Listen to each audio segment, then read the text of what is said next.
Salut à tous, c'est Omar de Frandroid. On se retrouve aujourd'hui pour parler du Sony Xperia Touch. Il s'agit d'un projecteur capable de transformer n'importe quelle surface plane en surface tactile. On vous dit tout sur ce petit objet hyper intéressant. Alors c'est parti pour cette petite prise en main dans les conditions réelles d'utilisation. Alors avant de commencer, on rappelle rapidement ce qu'il y a dans le Xperia Touch. Alors c'est un boîtier qui a l'épaisseur d'un gros livre et la taille d'une pochette à CD. À l'intérieur, on retrouve un Snapdragon 650 de Qualcomm, 3 Go de RAM, un espace de stockage de 32 Go.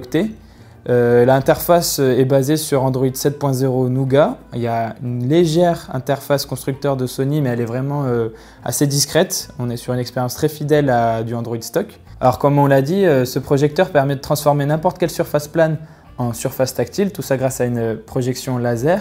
D'ailleurs, parlons un peu de l'affichage.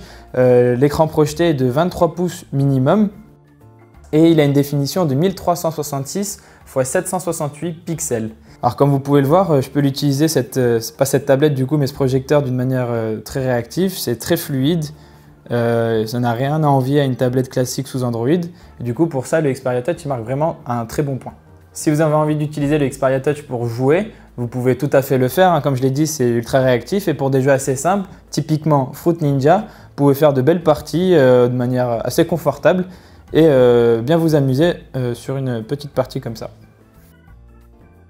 Vous pouvez utiliser le Xperia Touch pour prendre quelques notes, comme ici, à la main.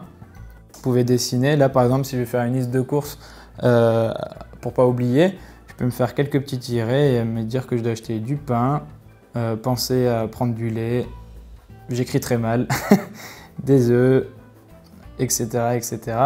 Vous pouvez évidemment aussi utiliser le Xperia Touch pour consulter vos mails, aller sur internet. Enfin voilà, vous allez être pas du tout perdu puisque c'est vraiment une interface très classique. Vous avez l'habitude de les croiser sur smartphone ou sur des tablettes classiques Android. Donc là vraiment, je peux lancer Chrome, je vais aller sur le site Frandroid et je peux naviguer dedans en toute tranquillité, de manière très confortable.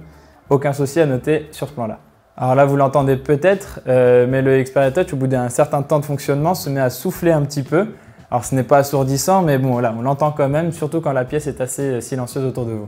Je voudrais aussi vous parler d'un autre défaut du Xperia Touch, c'est sa faible luminosité. On est obligé de l'utiliser dans des conditions, dans un environnement sombre pour pouvoir bien voir ce qui s'affiche à l'écran. Et ça, c'est quand même un gros bémol. Vous pouvez aussi utiliser le Xperia Touch sur un mur. Alors ça a quelques avantages puisque vous pouvez bénéficier d'un affichage plus grand, jusqu'à 80 pouces. Pour ça, il faut juste éloigner un petit peu le boîtier du mur. Plus vous l'éloignez, plus vous avez un grand écran. Par contre, vous perdez les fonctions tactiles dans cette configuration. Pour pouvoir continuer à utiliser les options tactiles, il faut coller le boîtier contre le mur. Du coup, il n'y a plus vraiment beaucoup d'avantages à utiliser le Xperia Touch à la verticale. Pour remédier à ce problème, Sony est en train de travailler sur une fonctionnalité qui permettrait à l'utilisateur d'utiliser le projecteur à distance sans avoir à utiliser les fonctions tactiles, mais vraiment à distance et juste par la reconnaissance des mouvements de la main. Mais cette option, elle est encore en cours de développement et du coup, on ne va pas la voir arriver, on ne va pas la voir déployer pour les utilisateurs avant un bon moment. Enfin, on terminera cette prise en main en parlant de l'autonomie du Xperia Touch et je vous le dis tout de suite, c'est très mauvais.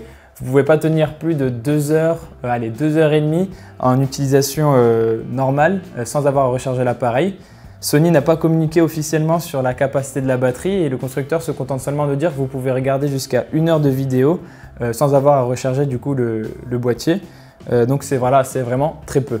Autrement dit, du coup, si vous avez envie de regarder un film, vous serez obligé de brancher l'appareil. Et aussi, pensez toujours à l'utiliser sur une surface bien plane pour que le Xperia Touch puisse fonctionner correctement.